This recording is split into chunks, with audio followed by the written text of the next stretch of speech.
de los Andes bolivianos se encuentran las imponentes ruinas de una enorme ciudad-templo. Esta es Tiwanaku, que significa la piedra en el centro del mundo. Hace más de 1000 años, en este sitio, un ritual alrededor de la bebida y los festines alimentó la religión más poderosa que América del Sur haya visto jamás.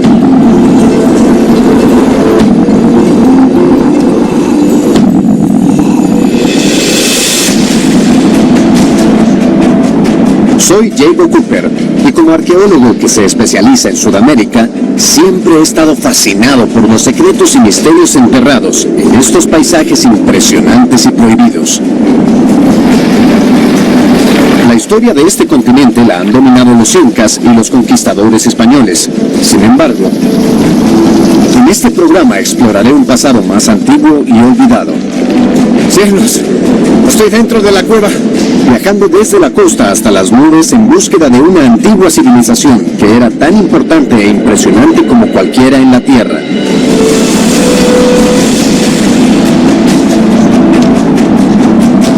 Aquí en Bolivia, la ciudad monolítica del templo de Tiwanaku se encuentra a una altura impresionante de 3.962 metros sobre el nivel del mar. Pero Tiwanaku no fue solo un lugar, fue un pueblo que creó una civilización que duró más de 500 años. Durante siglos fue un misterio cómo este pueblo logró prosperar en este paisaje desolado. Pero ahora la arqueología ha revelado evidencia de un asombroso esfuerzo comunitario, de una profunda comprensión del medio ambiente y de la sorprendente historia de cómo la cerveza jugó un papel crucial en el dominio de Tiwanaku. Aquí arriba, en estas remotas planicies altas de Bolivia, quiero descubrir la verdad detrás de las historias de los habitantes. ¿Cómo pudieron sus creencias darles el poder y capacidad de construir una ciudad de templos en esta tierra hostil e implacable?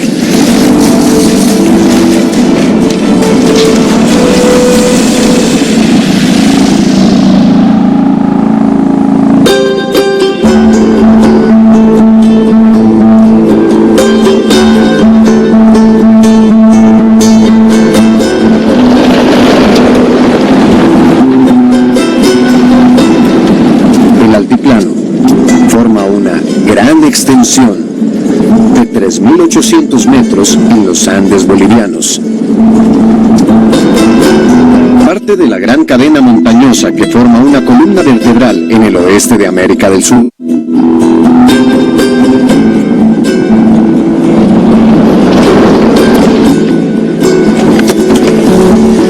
La vida es difícil aquí. El aire es poco denso, difícil de respirar. Aunque las temperaturas diurnas superan los 20 grados, por la noche descienden por debajo de cero. La temporada de lluvias trae inundaciones y de forma periódica la zona sufre sequías catastróficas. A los ojos de un europeo, este parece ser el último lugar en la Tierra donde los humanos se asentarían. Sin embargo, entre el año 600 y el 1100 después de Cristo, prosperó una civilización que llegó a contar con 1 millón de ciudadanos. Este fue el corazón de Tiwanaku, y su influencia se extendió desde aquí hasta Perú, Chile y Argentina.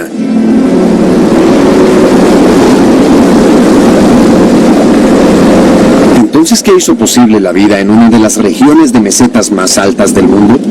¿Cómo sobrevivieron al aire enrarecido y las temperaturas extremas?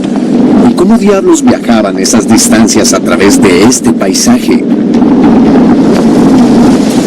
Es un país que hasta la llegada de los europeos en el siglo XVI no vio la necesidad del uso de la rueda. Y al conducir aquí se puede ver por qué. Es un terreno inhóspito y es mejor cruzarlo a pie que en un vehículo. Pero el altiplano ofrece una forma de transporte distinta, que la gente de esta región comenzó a explotar hace al menos 6.000 años. Así que he venido a la remota comunidad de San Antonio de Murcia, donde todavía dependen de ella. Hay una cosa que hace que esta comunidad sea viable y es lo mismo que hace que las antiguas comunidades fueran viables, y es un animal exclusivo de América del Sur, la llama. Hola. Hola, ¿qué tal? Bien, ¿Cómo estás? Bien, Él es Marcelo Shoki. Su familia ha vivido aquí subsistiendo como pastores de llamas durante generaciones. Visita. Sí, seguro. Ellos son aymaras, un pueblo de indígenas bolivianos descendiente del pueblo Tiwanaku, de los que podemos aprender mucho sobre cómo vivían sus antepasados. seguro. ¿Sacas? ¿Vamos? Sí, seguro. Importante. Al igual que muchas culturas sudamericanas, es costumbre compartir hojas de coca cuando te encuentras con alguien por primera vez. Pero aquí en el altiplano, la coca se usa para hacer frente al aire enrarecido que hay a esta altura. Un gran problema. Con la picho siempre vivimos acá y trabajamos. Sí. La picho es casi milenario, ¿no? Para todo necesita coca. Para mate, y para el público, para la siembra, Sí. y para la cosecha también nos comunicamos así, y por eso Se toma todo el tiempo. sí, todo el tiempo. Y se ayuda. En los esfuerzos, ¿no? Entonces la coca les dio a los Tiwanaku la resistencia para trabajar a esta altura sin aire. Y la llama les proporcionó lana para confeccionar el tipo de ropa necesaria para combatir las temperaturas. La hija de Marcelo la teje en textiles coloridos. La lana de llama es importante para estas comunidades, no solo porque hace mucho frío en los inviernos, sino también porque era lo que usaban para toda su ropa. Aquí pueden ver que en este pueblo usan los mismos colores que han usado por cientos de años.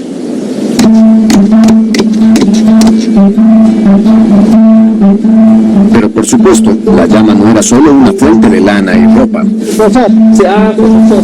Estamos cargando las bolsas con fertilizante, porque Marcelo se prepara para sembrar los cultivos del año.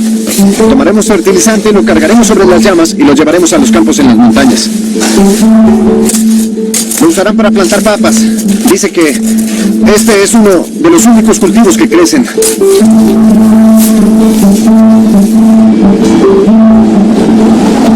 En este terreno, la llama y el tractor de Marcelo son los mejores vehículos.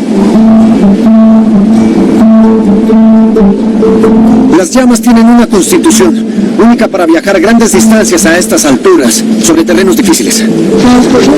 El problema es que a estas alturas me quedo sin aliento.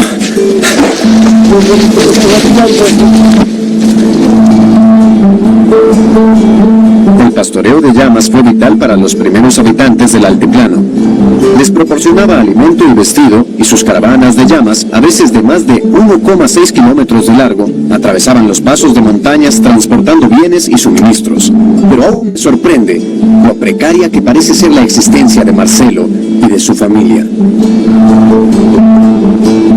Con una helada podrían perder la mitad de su cosecha. Y eso nos da una idea de cuán duro es este entorno y cuán vulnerables son, porque apenas cultivan suficiente comida para ellos.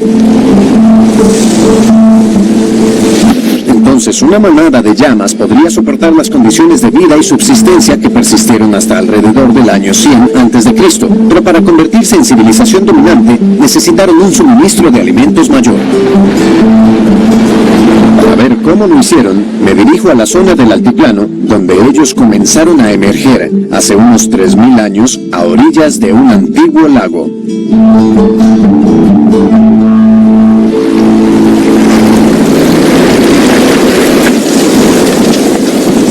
Con una superficie de más de 8.200 kilómetros cuadrados, el lago Titicaca es el lago navegable más alto del mundo.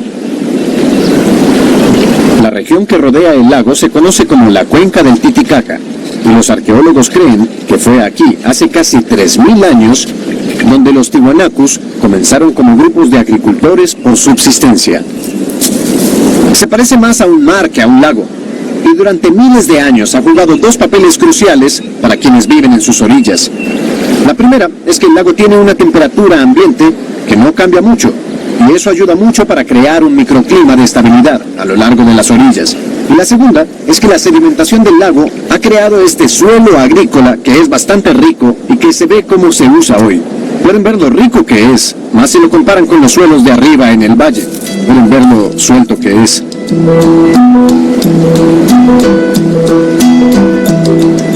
Así que aquí es donde los Tiwanakus comenzaron su vida de subsistencia. Pero a esta altura, los cultivos sembrados a cualquier distancia del microclima local hubieran sido vulnerables a las heladas o la sequía, lo que hubiera limitado la expansión. Para que la civilización creciera, tenía que encontrar una manera de cultivar la tierra fuera de la protección del lago. Un poco más hacia el interior podemos encontrar las reliquias que explican cómo lo hicieron. Los primeros Tiwanaku no se adaptaron a su paisaje, lo transformaron. Y aquí en el sitio de Coanipampa pueden ver cómo.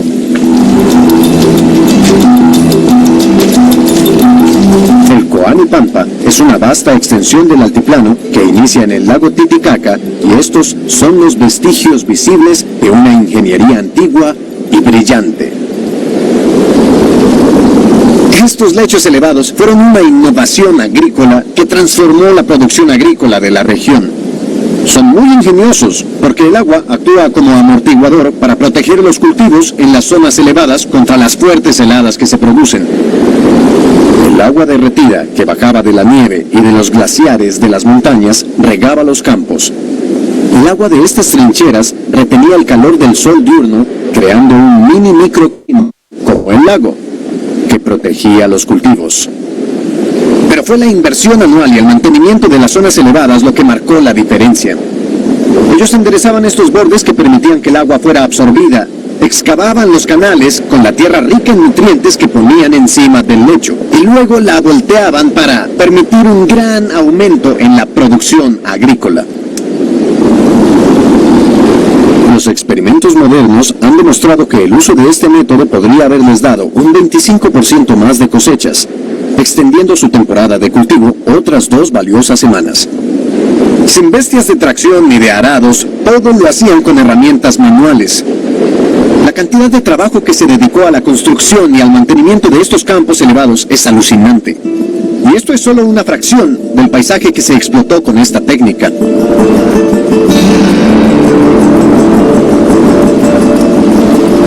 Este tipo de agricultura requería mucha mano de obra y solo pudo haber funcionado si las pequeñas comunidades alrededor del lago lograban unirse en un esfuerzo colectivo. Algo debe haberlos motivado a dejar sus intereses individuales por el bien común. La clave para comprender qué fue eso se encuentra en el lago.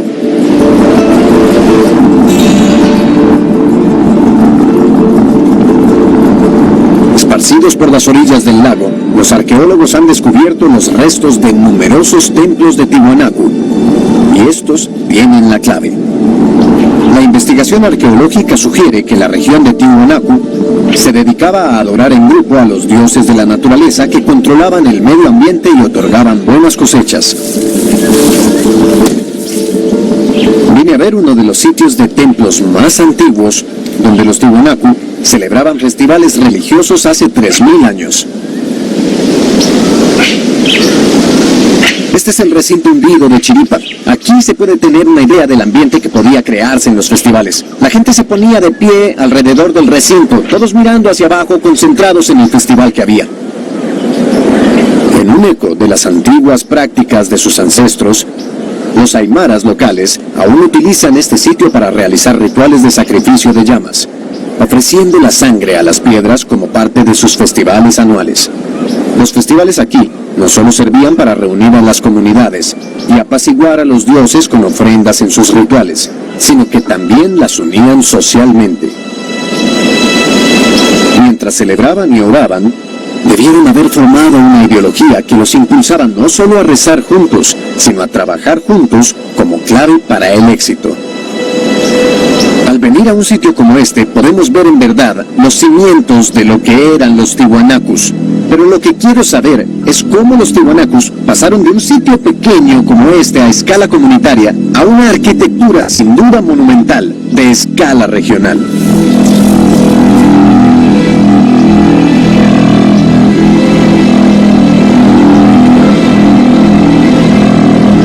Un festival aymara actual puede demostrar cómo las reuniones, como rituales, ayudaron a la civilización Tiwanaku a evolucionar hacia un estado más centralizado. He venido a experimentar un festival que atrae a miles de personas de los valles circundantes a un pequeño pueblo llamado Kala.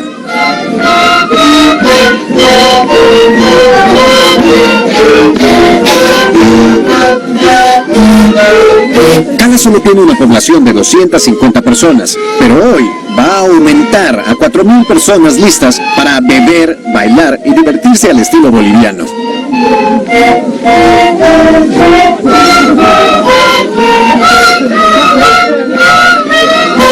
Estoy en Bolivia, cerca del comienzo de la primavera, justo cuando las comunidades locales comienzan a plantar cultivos. Aquí vemos cómo se pueden vincular los festivales con las comunidades de trabajo. El antropólogo Carlos Candora es un experto en las tradiciones y los rituales religiosos del altiplano. Y aquí está pues el ciclo agrario totalmente relacionado con el ciclo religioso. El invierno acá en Oruro, el invierno hasta el mes de julio, ¿no? Se han levantado ya las cosechas, se ha copiado el forraje, se han hecho los renares, en fin, todo eso. Y la tierra queda agotada, exhausta. Entonces, no conocen mucho ustedes acá, los vientos de agosto son famosos. Entonces, como si la tierra ya no tuviera ninguna vitalidad, y hay que devolvérsela. Además, se ha observado que los rituales en los pueblos, rituales religiosos, son más intensos cuando son más adversas las condiciones de vida. Desde arriba se tiene una gran vista de la gente que acude a este festival. Hay gente que llega en autobuses, hay caravanas de llamas que vienen por las colinas, hay gente caminando por este paisaje desértico. Este lugar actúa como un imán porque reúne a personas de toda la región. Actualmente, la fe dominante en Bolivia es el catolicismo, y el foco oficial de este festival es la iglesia, donde hay oraciones, ofrendas ceremoniales y bendiciones. Pero si bien la iglesia es parte de ella, hay más detrás. Aquí en la solemnidad de la iglesia, la gente hace sus ofrendas y se prepara para el año. Y afuera, la gente se descontrola bebiendo cerveza.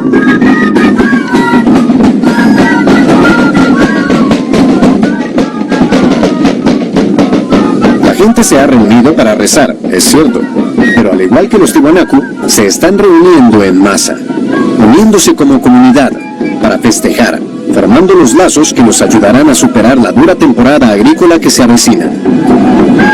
Cuanto más grande sea la fiesta, mejor será la temporada de cultivo. A lo largo de 8 siglos, las reuniones se hicieron cada vez más grandes y la fuerza de trabajo colectiva creció en el proceso, acercándose cada vez más a dominar su duro entorno. Por el año 200 a.C. comenzaron a construir un complejo de templos para celebrar los festivales religiosos más grandes que América del Sur haya visto jamás.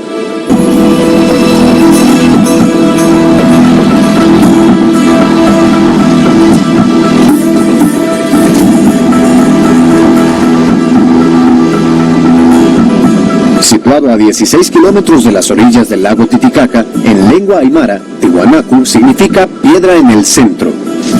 Y este extraordinario lugar se convirtió en el punto focal de toda la civilización. La parte más antigua es esta: el templo hundido revestido con las cabezas talladas de sus antepasados.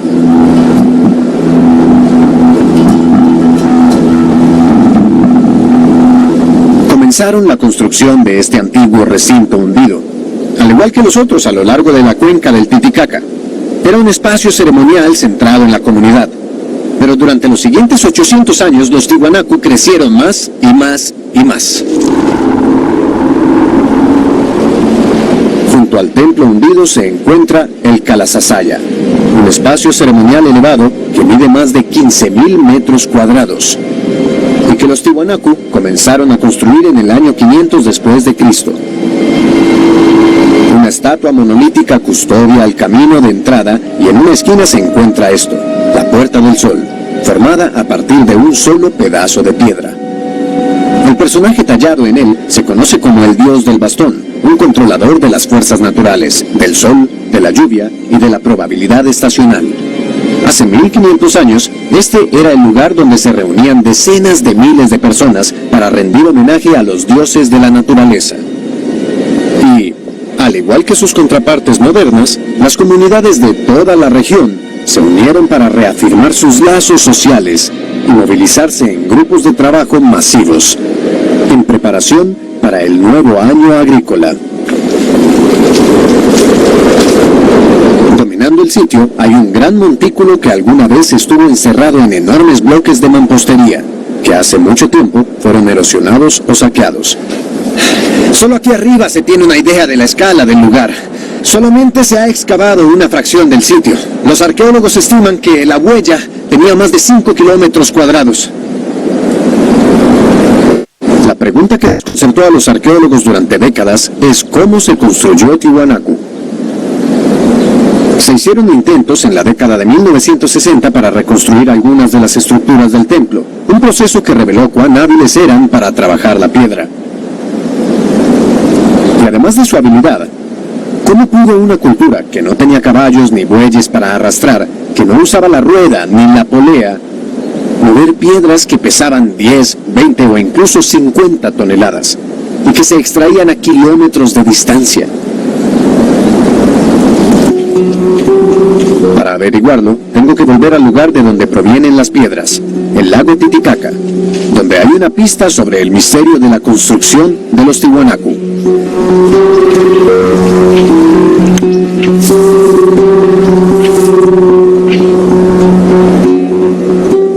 Muchas de las piedras monolíticas aquí son de un tipo muy específico de roca volcánica que los arqueólogos han identificado como extraídas en una península a 40 kilómetros de distancia al otro lado del lago.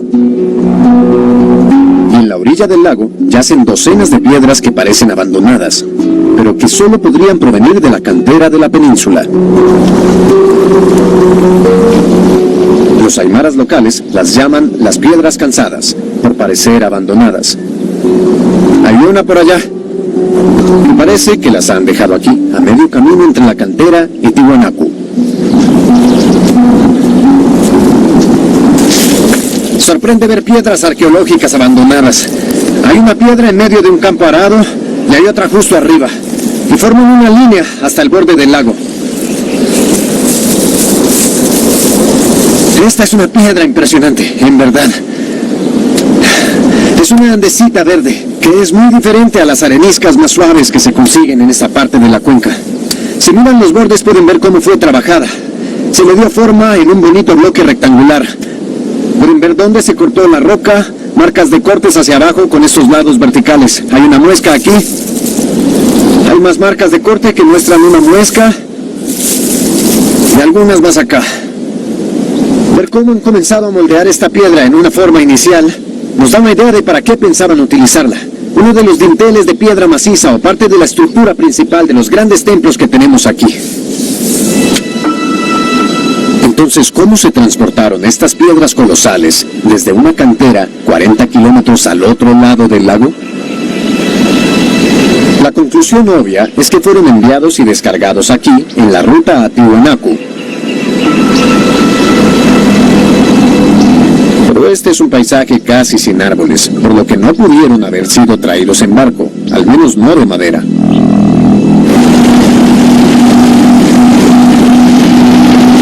El lago ofrece un recurso diferente que se puede utilizar para la construcción de embarcaciones.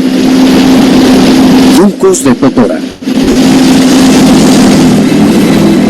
Me veré con el profesor Alexei Branich, un arqueólogo que es uno de los principales expertos mundiales en los Tiwanaku. Toda esta área. Me ha llevado a ver una técnica tradicional de construcción de botes utilizando juncos de totora cosechados en el lago. Ahora está haciendo estos dos. Bueno, de hecho este será solo un barco. Pero tenemos las dos partes. ¿Sí? Y el corazón va a estar en el medio. Sí. Es una habilidad centenaria y botes como estos son los que Alexei cree que los Tiwanaku usaban para transportar sus piedras. Sabemos que los andinos eran muy prácticos. Conocían su entorno y sabían utilizar los recursos naturales, y poseen una larga tradición construyendo estos barcos. Ahora son pequeños, pero hemos leído e incluso visto dibujos antiguos de barcos más grandes. Entonces, este es un hombre haciendo un bote. Imagina si toda la comunidad hubiera dicho que todos tenían que hacer un bote y que iban a unir unos 50 de ellos. Esa es una balsa enorme, que de hecho una persona Con una cuerda podría arrastrar a lo largo de la costa. Así que en realidad están haciendo movimientos de piedras de tamaño industrial, pero en la práctica usan tecnología doméstica. Los juncos en sí mismos no son solo tubos huecos. En su interior hay una membrana fibrosa que los hace muy fuertes. Las uniones se vuelven a apretar varias veces a lo largo del proceso de construcción, y el resultado es que es insumergible.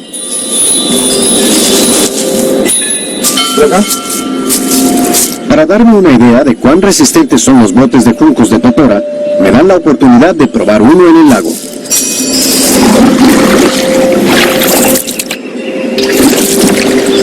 Sin duda, estos barcos les permitían usar el lago Titicaca como una gran vía de comunicación, un método para transportarse a través de grandes distancias con mucha más facilidad que luchando por cruzar las montañas.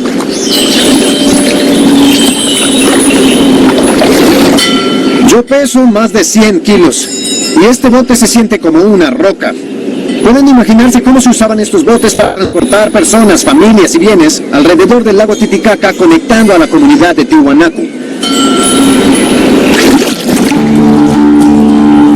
Pero ¿de verdad habrá podido un bote de totora como este, incluso si fuera más grande, ser capaz de transportar una piedra de 10 toneladas del tipo que se encuentran ahí? En 2002, Alexi ideó un experimento para probar esta teoría. Encargó a una comunidad que vive en el lago que construyera un bote de totora de 15 metros de largo. Luego consiguió un bloque de andesita verde de 9 toneladas en la cantera de roca volcánica. Con la ayuda de otra comunidad local cercana a la cantera, cargaron la piedra en el bote de totora y luego navegaron con ella 80 kilómetros alrededor de la costa del lago hasta la ribera de Tiwanaku, llevándola hasta el municipio de Santa Rosa, donde decenas de personas del pueblo fueron a recibirlos. Nos detuvimos más o menos por aquí. Y al tener a toda la gente aquí en la costa, les dijimos que teníamos que sacarla. 50 personas, hombres, mujeres y niños, rodaron la piedra del bote y la movieron 60 metros en menos de una hora, sin la organización del equipo de Alexi. Y esta piedra aún se encuentra hoy ahí.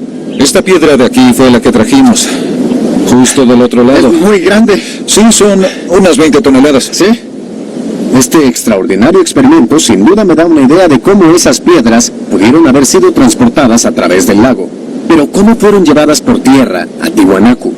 Justo abajo están desgastadas y además tienen pequeñas estrías. Eso indica que fueron arrastradas. Tomaban cuerdas y arrastraban. Uno pensaría, ¿no usaron rodillos? Construimos rodillos, la pusimos ahí, sí. Arrastramos la roca, pero se rompieron todos, algo así. Eso es lo bueno de la arqueología experimental, que uno sabe inmediatamente qué ideas no funcionarán. Así que debieron arrastrar estas rocas. Pero ¿cómo se organizó y se motivó a la gente para mover estas piedras? Cuando tratábamos de mover esta piedra, vinimos aquí y como occidentales de mente cerrada, pensábamos en pagar para que hicieran esto o aquello, pero no pudimos hacer nada en absoluto.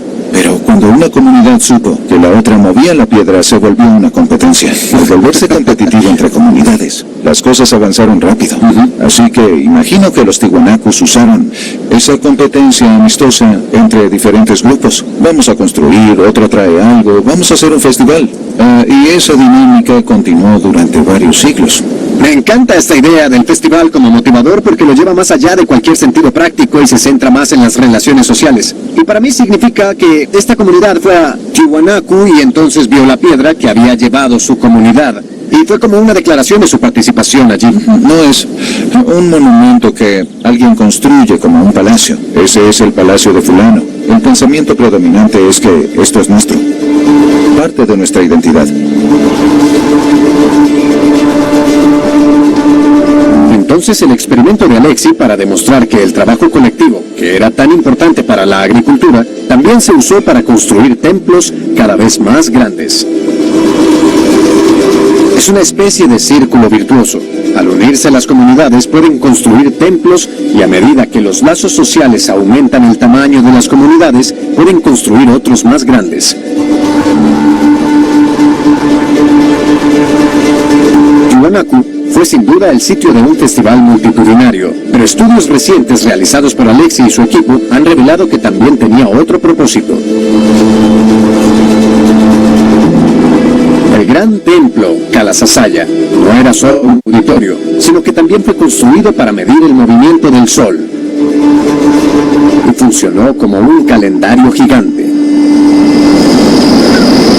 Los edificios, en realidad todo el sitio fue diseñado siguiendo parámetros astronómicos, el Sol, la Luna, las estrellas. Y en este caso, para el Kalasasaya, el Sol es muy importante. Si giramos hacia este lado, estamos parados en la plataforma donde me imagino estarían de pie 1, 2 o 3 personas importantes. Bien, el Sol viajaba a lo largo de esta línea de allí. Ese es el horizonte. Entonces, el pilar en el medio es donde el Sol parece tocar tierra en la puesta del sol del equinoccio.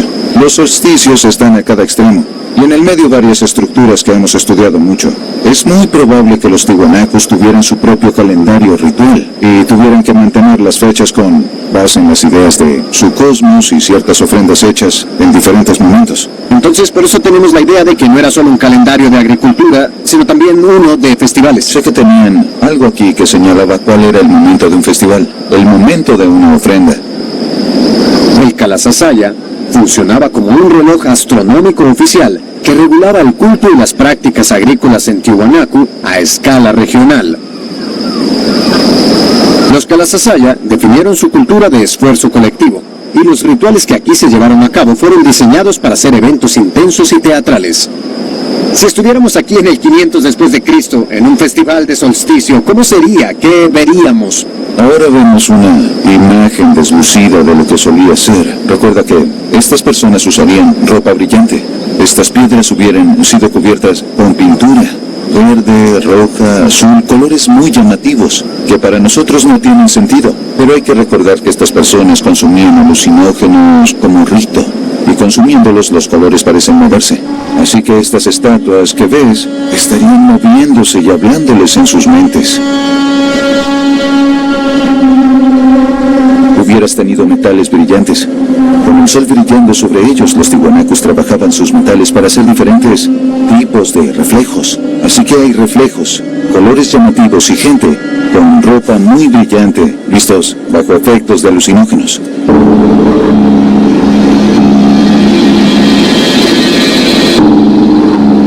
Entonces pensemos en lo que ellos consumían, bebían y fumaban. Había tabaco, había drogas de la Amazonía. ¿Qué tipo de drogas consumían ellos? Ellos consumían algunos alucinógenos. Cuando veamos los monolitos, verás plantas talladas donde tienen estos alucinógenos que ellos molían como si fuera rapé.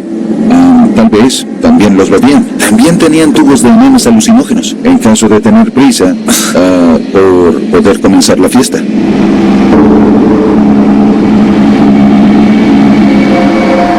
Debieron ser grandes celebraciones. Por lo general, se descubren evidencias de las celebraciones que tuvieron lugar aquí hace más de 1000 años, en particular estos recipientes para beber cerveza llamados keros. Este tipo de piezas son típicas del sitio y nos dan un sentido real de la escala porque esta excavación está a 1 kilómetro del centro. Y la importancia de la cerveza y los alucinógenos en los rituales y ceremonias puede verse tallada en sus figuras monolíticas. Me gusta esta estatua monolítica, que mira hacia el espacio sagrado de Kalasasaya. Tiene un vaso de cerveza en una mano y una pipa de rapé para sustancias alucinógenas en la otra. Y pueden imaginarse a los cientos de miles de personas que se alineaban en esta plaza para presenciar sus teatrales y coloridos rituales, así como las ofrendas a los dioses.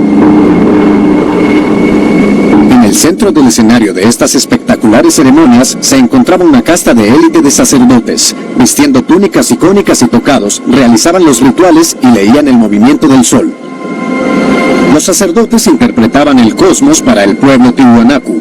Les decían cuándo y cómo podían apaciguarlo y doblegarlo a su voluntad. Se desconoce cuánto poder ejercían, pero lo que al principio podría parecer una sociedad recolectora utópica, comienza a revelar un lado más oscuro.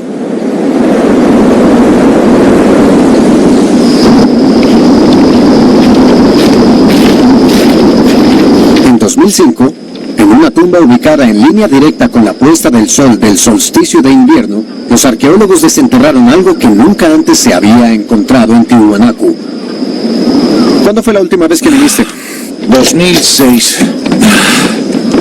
Esta es una de las instalaciones de almacenamiento de reliquias aquí. Y soy la primera persona que no forma parte del equipo de excavación original en examinar su contenido. Lo que estamos buscando está en esas cajas de allá. ¿Echamos un vistazo? Sí. Y... ¡oh, qué bonita calavera! Vemos que es joven y le están saliendo los molares. Sí. Y tiene las muelas del juicio. Él tiene un golpe en la nuca. Lo golpearon en la nuca. Esta es la primera evidencia de la práctica de sacrificios humanos que se ha descubierto aquí en Tiwanaku. Los sacrificios humanos no eran algo que se hubiera asociado con los Tiwanakus. ¿Por qué crees que realizaron estos sacrificios aquí? Los sacrificios son los únicos que hemos hallado hasta ahora. Dentro de 20 años podríamos encontrar 100 más, pero estos fueron en el solsticio. Y las otras evidencias de las otras reliquias aquí están asociadas con el inicio de la temporada agrícola y el inicio de la temporada de lluvias. Tal vez fue un periodo difícil. Es muy importante que llueva un poco para cultivar papas y los otros alimentos. Las celebraciones del solsticio de este año tuvieron algo especial. Un par de invitados. Este sacrificio sugiere que se habían vuelto cada vez más dependientes de las buenas cosechas para mantener el impulso de su civilización. Y 200 años después de que se completara el templo de Kalasasaya, comenzó la construcción de lo que entonces fue la estructura más grande de los Andes, la pirámide de Akapana. La Akapana es una colina hecha por completo por el humano, pero 1000 años de erosión y saqueo la han reducido a un montículo sin forma. Se han hecho intentos recientes de construir una sección de los lados escalonados que una vez llegaron hasta su cumbre de 17 metros.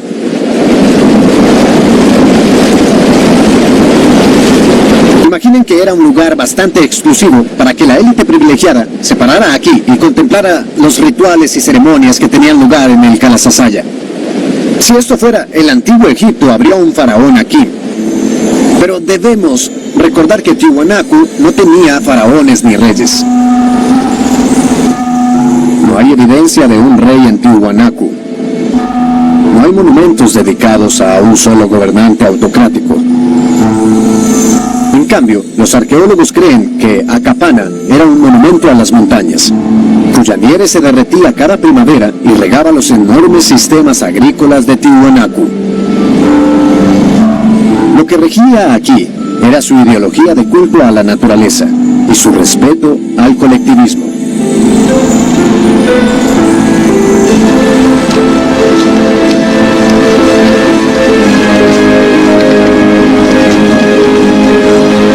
Aquí, en su ciudad templo, la piedra en el centro, ellos se habían reunido y dominado su duro entorno.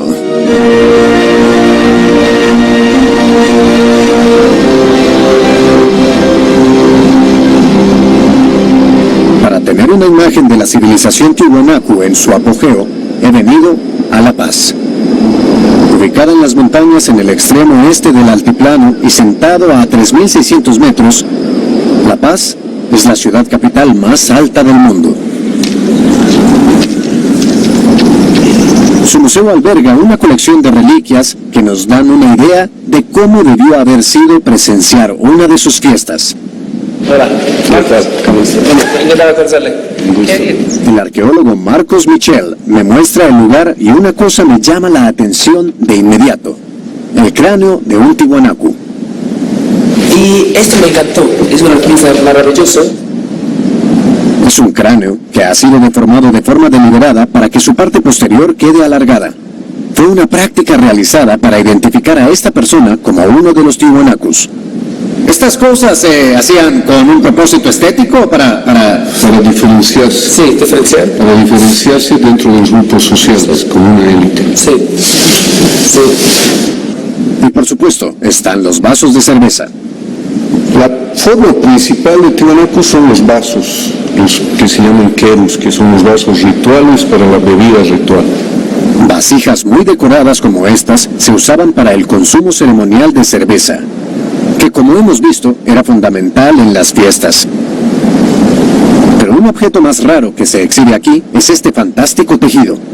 En realidad, los dibujos que representan los tejidos son todos los dibujos que vemos en la iconografía de Tiwanaku. Y en este tejido se pueden observar algunos con mayor claridad. Por ejemplo, acá hay una cabeza de un camello, y alguna que otra figura aquí, elementos, cabezas puestas de frente. No dejaron historia escrita, pero eso no quiere decir que no hayan registrado historias. Si miran este tapiz, verán ciertos símbolos que se repiten una y otra vez.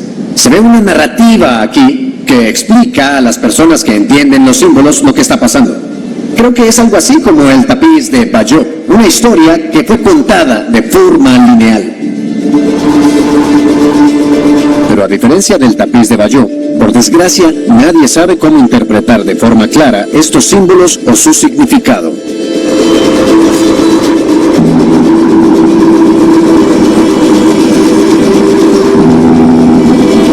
Sin embargo, sí sabemos que para el año 700 después de Cristo comenzaron a extenderse mucho más allá de las comunidades que habitaban alrededor del lago Titicaca.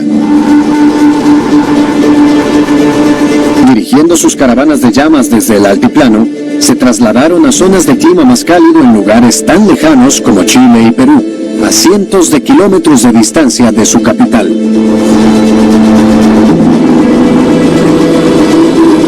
Sin embargo, aunque nos sorprenda, esta expansión no parece haber sido de conquista o la construcción de un imperio. Para descubrir cómo y por qué llegaron a influir en una zona tan vasta de América del Sur, voy a viajar a la frontera oriental del territorio de Tiwanaku, a 402 kilómetros de la cuenca del Titicaca y 1500 metros más abajo.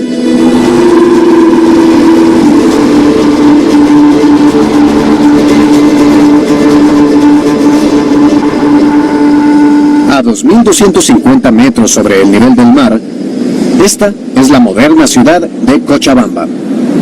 Y los tiwanakus comenzaron a llegar a estos valles cuando no eran más que una colección de comunidades agrícolas alrededor del año 750 después de Cristo. Imaginen cómo debió haber sido ver a los tiwanaku bajando de las montañas con sus coloridos textiles, cabezas alargadas y caravanas de llamas de 1,5 metros. Bendecido, con un clima de eterna primavera, el Valle de Cochabamba es una región agrícola muy rica. En el altiplano, los tiwanaku se esforzaron por cultivar cualquier alimento que no fueran granos de altura ni papas en cualquier cantidad. Pero aquí abajo podían producir en abundancia un cultivo que, como hemos visto, fue vital para el funcionamiento de su civilización.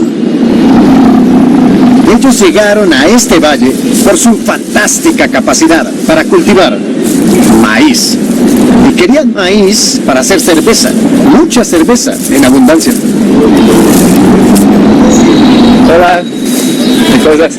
Bien. Esta es una cervecería que hace chicha, una cerveza fuerte de maíz que se hace en esta región desde hace siglos. Sí, encantado. ¿Qué tal? ¿Cómo están? Mucho gusto. Ay, todo eso es chicha, es chicha, mire. Es como... Pero eso es suficiente para toda la gente de Cochabamba. Beber cerveza era una parte integral de las fiestas de aquí. A medida que esos festivales se hacían más grandes y espectaculares, necesitaban cerveza en cantidades cada vez mayores. La búsqueda de maíz para hacer más cerveza fue uno de los principales motores de su expansión hacia el Valle de Cochabamba. Sí, bastante rico. Sí, ¿no? Eso es purito, sin azúcar, sin nada es esto. Sí, es algo fuerte, pero es sabrosa. Chicha especial. Sí. Pero ¿cómo lograron hacer esto? ¿Cómo lograron tener el control de los recursos de esta región? Hace 30 años se pensaba que un ejército tiwanaku había descendido de las montañas como un poder imperial para apoderarse y colonizar este clima más cálido y rico en recursos. Y solo ahora que los arqueólogos están comenzando a presentar una teoría muy distinta de cómo fue que se expandieron.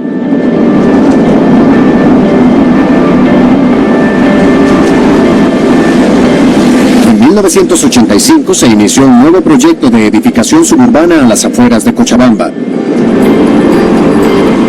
Cuando los excavadores fueron al lugar y comenzaron a remover lo que se pensaba que era un pequeño montículo de tierra, descubrieron huesos. Cuando los constructores sacaron un cráneo, todo se detuvo y llamaron a los arqueólogos.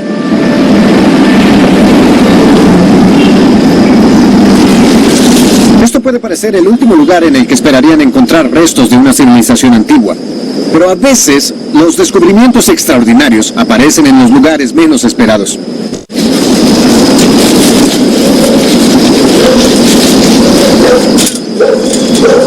Este es el sitio de excavación arqueológica de Piñami.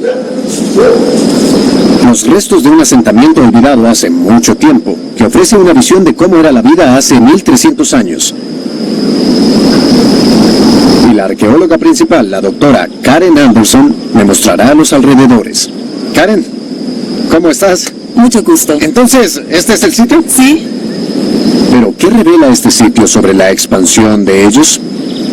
No vemos evidencia de coerción en los hábitos culturales del lugar. La gente estaba dispuesta a adoptar sus rituales, su ideología, su forma de vida y también su comida. Vemos que producían su maíz, tenían más llamas que antes, por lo que estaban vinculados al reino de los Tiwanakus. Entonces, ese sitio revela que las personas que vivían aquí querían la influencia Tiwanaku y que la aceptaron bajo sus propios términos. Sí, exacto. Este sitio no es, como parece a primera vista, una serie de viejos muros. De hecho, es un montículo que se ha construido a lo largo de varios siglos de ocupación continua. Los arqueólogos han excavado en el montículo para revelar capas de vestigios, de generación tras generación. Bueno, la fecha más antigua que tenemos está aquí abajo y la estimamos en el rango del 700 a 750 después de Cristo. Y luego la fecha más reciente es justo antes del final de los Tiwanakus en el año 1100. Son unos buenos 400 años de ocupación, o su historia a través de 400 años. Exacto. Y son los elementos excavados en ese periodo, correspondiente a la llegada Tiwanaku al valle de Cochabamba, los que nos dan una idea del impacto duradero que tuvieron aquí. La gente no solo venía a construir sus casas, también enterraba a sus muertos. Los cráneos excavados presentan el distintivo estilo de modificación craneal Tiwanaku. Esa práctica había comenzado a ser adoptada por la población local. La deformación craneal es un gran marcador étnico. Una vez que el cráneo toma una forma, no se puede ocultar. Háblame del proceso de modificación craneal. Es un gran compromiso cambiar la forma de tu cráneo. Comenzaba muy temprano con los bebés cuando sus cráneos todavía eran suaves. Este con su forma aplanada en la parte delantera y trasera, quizá tuvo tablas colocadas así y luego envueltas. Y este quizá lo tenía envuelto, por lo que haría al cráneo un poco más puntiagudo y con una forma de cono. Sin embargo, lo que han encontrado aquí en cantidades significativas es el característico Kero Tiwanaku para beber cerveza. Como dato curioso, este no fue traído de Tiwanaku, sino fabricado en este lugar. Por fuera se ve muy claro que fue hecho al estilo Tiwanaku. Tiene la iconografía Tiwanaku. Por dentro es más un estilo local. Es una especie de vasija local con un estilo Tiwanaku en el exterior. Vemos una mezcla de culturas aquí, llegar a Tiwanaku y la adopción de los locales. Sí, claro. Aunque los arqueólogos no saben qué significa esta iconografía, sabemos que es distinta a la de los Tiwanakus. Entonces parece que los Keros jugaron un papel fundamental en la incorporación de los locales a la sociedad Tiwanaku. Así como las comunidades Tiwanaku más pequeñas se reunieron en torno al lago Titicaca, luego otras comunidades también se unieron. El imperio Tiwanaku se extendió no gracias a su ejército, sino a través del ritual de compartir cerveza.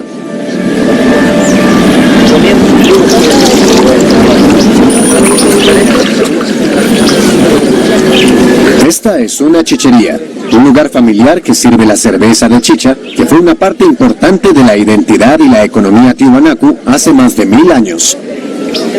Un tema importante que he aprendido de la sociedad tiwanaku es la idea de compartir el trabajo, los proyectos comunales. Y una parte de eso son las relaciones recíprocas. Y la chicha parece jugar un papel importante.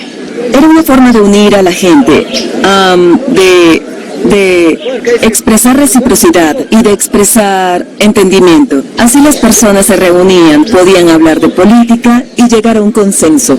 Y también podían simbolizar con lo que servían, cómo lo hacían, y con sus íconos, algunas de sus lealtades y cuál era su ideología. Esta era una forma de compartir una lealtad y de promoverla al mismo tiempo. De alguna manera extraña, veo paralelismos de los ingleses bebiendo té, la tradición del té y la parafernalia asociada con la bebida, pero es un concepto más amplio relacionado con un tema cultural, y al tomar chicha también tenían el contexto cultural más amplio de valores. Sí. Y de alguna manera esto es similar porque fue algo que trajeron los tiwanakus. Era una bebida con la parafernalia y vasos elegantes que tendrían que presentarse de la forma correcta y tener los iconos correctos, así que era compartir un sistema de valor más grande. Y a todos les gustaba. Sobre todo la chicha de maíz, porque sabían que estaban compartiendo algo bueno. Hacia el año 1000 después de Cristo, millones de personas en los Andes y más allá habían adoptado las prácticas y la ideología tiwanaku. Sin embargo, ellos en realidad no eran un reino ni un imperio. En todo caso, eran como una gran y amplia familia con un culto lleno de colectivismo como idea fundamental. Y les funcionó. Al unirse las comunidades, generaron abundancia y una cultura de solidaridad encarnada en los rituales de chicha. Todas sus ceremonias estaban dedicadas a adorar y hacer ofrendas al entorno que proporcionaba esa abundancia. Sin embargo, ese ambiente a la larga se volvería en su contra.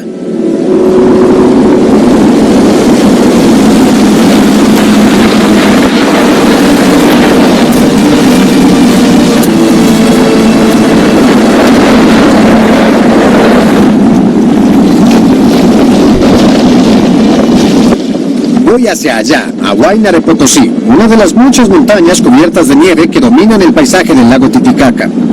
Y quiero escalar hasta los 5000 metros, más de la mitad del Everest, para descubrir por qué el entorno en el que los tiwanaku tanto confiaban y reverenciaban se volvió en su contra.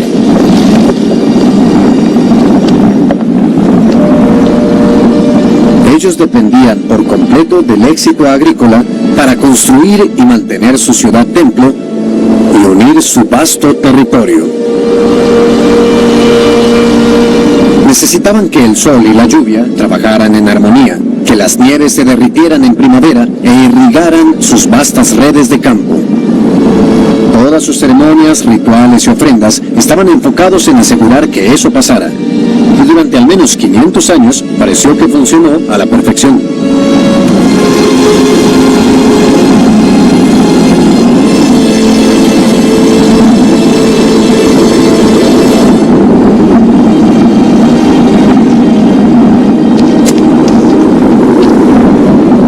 Tiwanaku fue una de las civilizaciones antiguas más altas del mundo y estuvo muy expuesta a la variabilidad climática de esta región.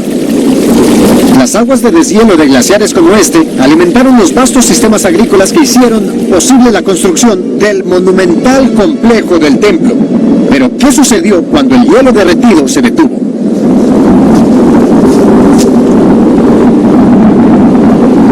El glaciar sobre el que estoy caminando ahora se está muriendo. Sergio, mi guía, me dijo que este glaciar se estaba reduciendo 15 metros cada año debido al cambio climático moderno. Pero los cambios climáticos han ocurrido durante milenios. Muestras de núcleos de hielo tomadas de glaciares andinos como este revelan que hubo una sequía desde el año 1100 después de Cristo en adelante, y fue una sequía que se prolongó por siglos. Año tras año, cada vez se filtraba menos agua de deshielo a los campos tiwanaku. La productividad decayó, los casos de malas cosechas aumentaron, y sin importar qué ofrendas o rituales hicieran, el poder de los tiwanaku para apaciguar el medio ambiente los había abandonado.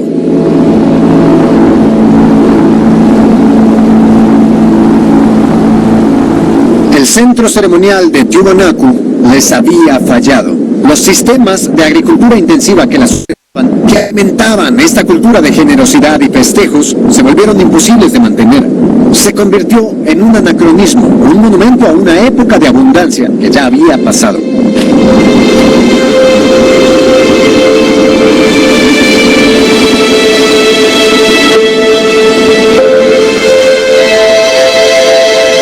Hacia el año 1100 después de Cristo, la gran ciudad templo de Tiwanaku había sido abandonada.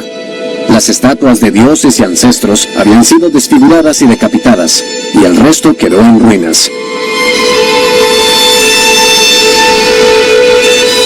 Pero la historia de la piedra del centro no termina ahí.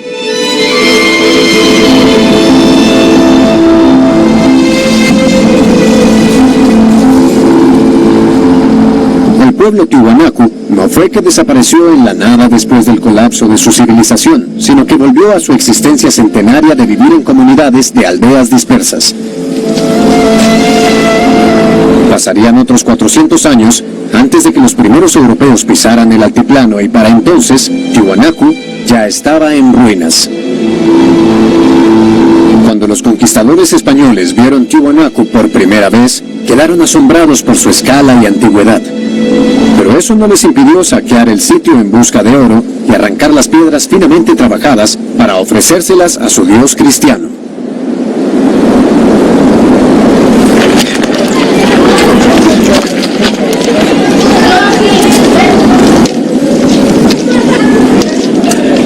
Es la iglesia del pueblo moderno de Tiwanaku, hecha entre 1580 y 1612. Casi todas las piezas de piedra del edificio fueron saqueadas del antiguo sitio de Tiwanaku. Incluso estas dos estatuas de afuera, que representan a San Pedro y San Pablo, son estatuas de Tiwanaku.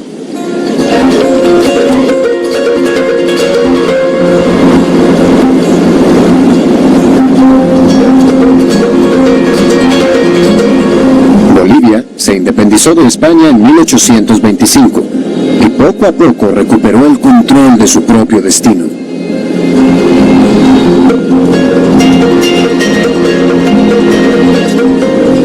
Hoy, casi 1000 años después de su abandono, los indígenas aymaras de Bolivia reclaman las ruinas de Tiwanaku como propias.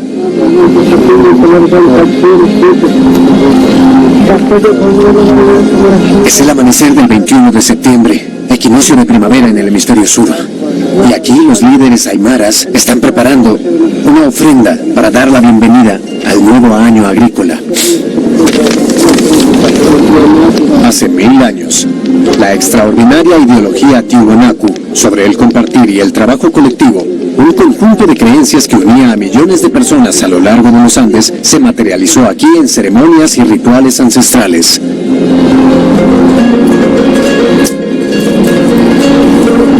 Si quisiéramos imaginar cómo era Tiwanaku hace 1000 años, esto nos da una sensación real de esa escena.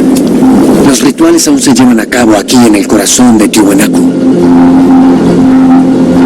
Podríamos decir que la religión oficial de Bolivia es el catolicismo introducido por los conquistadores.